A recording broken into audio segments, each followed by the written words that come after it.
wabarakatuh. Perkenalkan, nama saya Saskia Nucayanti.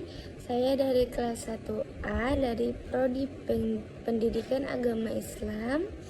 Hari ini saya akan membuat tugas video ujian akhir semester dengan mata kuliah pengantar studi Islam dengan dosen pembimbing yaitu Pak Bayu Mujrimin MPDI, dengan judul materi yaitu Islam Nusantara.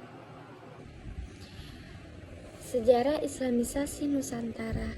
Islam diyakini telah masuk di bumi Nusantara ini sejak abad ke-7 Masehi.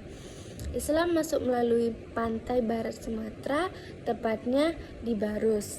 Bukti yang menyebut Islam masuk pada abad ke-7 diantaranya ditunjukkan oleh berita Cina dari zaman dinasti Tang. Dijelaskan dalam catatan tersebut bahwa pada tahun 674 Masehi terdapat perkampungan bernama Barus atau Fansur yang dihuni oleh orang-orang Arab yang memeluk Islam. Bukti lain yang menguatkan masuknya Islam pada abad ke-7 adalah makam Mahligai. Komplek makam tua ini berada di atas bukit dan sekitar 215 pasang nisan. Dalam komplek makam tersebut terdapat satu nisan bertuliskan Syekh Rukunuddin, wafat tahun 672 Masehi atau 48 Hijriah.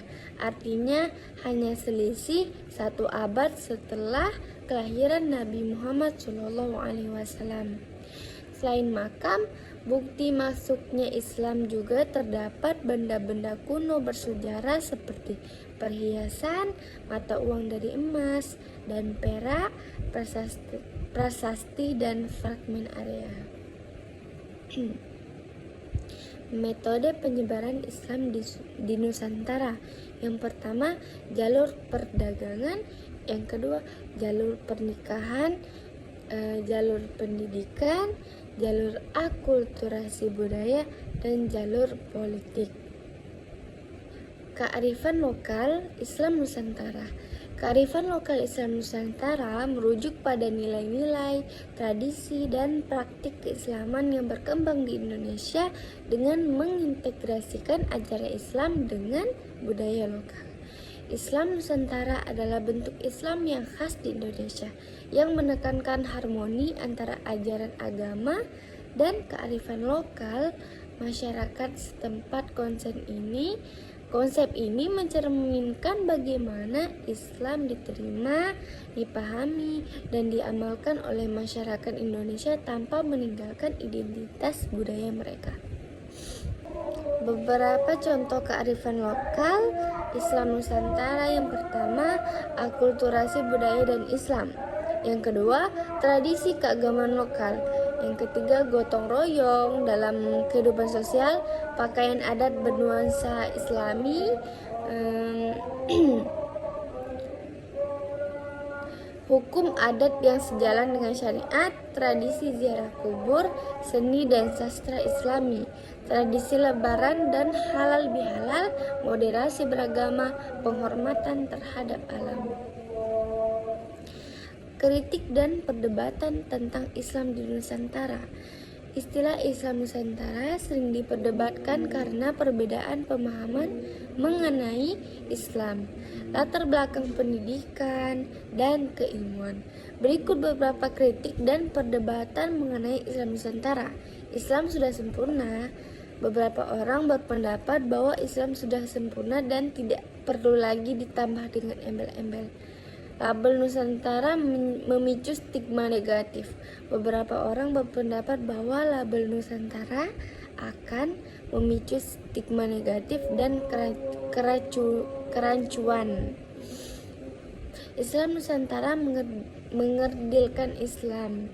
Beberapa orang berpendapat bahwa Islam Nusantara akan mengerdilkan dan menyempitkan ruang lingkup Islam. Islam Nusantara tidak sesuai ajaran Islam. Beberapa orang berpendapat bahwa Islam Nusantara tidak sesuai dengan ajaran Islam yang dibawa oleh Nabi Muhammad SAW. Islam Nusantara memperhadapkan dengan Islam di Timur Tengah. Hizbut Tahrir Indonesia mempertanyakan sikap yang memperhadapkan konsep Islam Nusantara dengan Islam di Timur Tengah. Islam Nusantara sebagai penekanan ciri lokal. Islam Nusantara menekankan kekhasan lokal namun juga tidak menolak unsur universal Islam. Islam Nusantara sebagai penekanan moderasi. Islam yang berkembang di Nusantara punya ciri khusus yang yakni tidak berada pada titik ekstrim melainkan moderat. Islam Nusantara sebagai penekanan adat. Ciri lokal Islam Nusantara berwujud adat dan dalam istilah Arab adalah istilah al-adah al-muhakkamah atau adat yang menjadikan kebiasaan. Baik, itu adalah penjelasan dari saya tentang Islam Nusantara. Saya terlebih dan kurang mohon maaf. Terima kasih. Wassalamualaikum warahmatullahi wabarakatuh.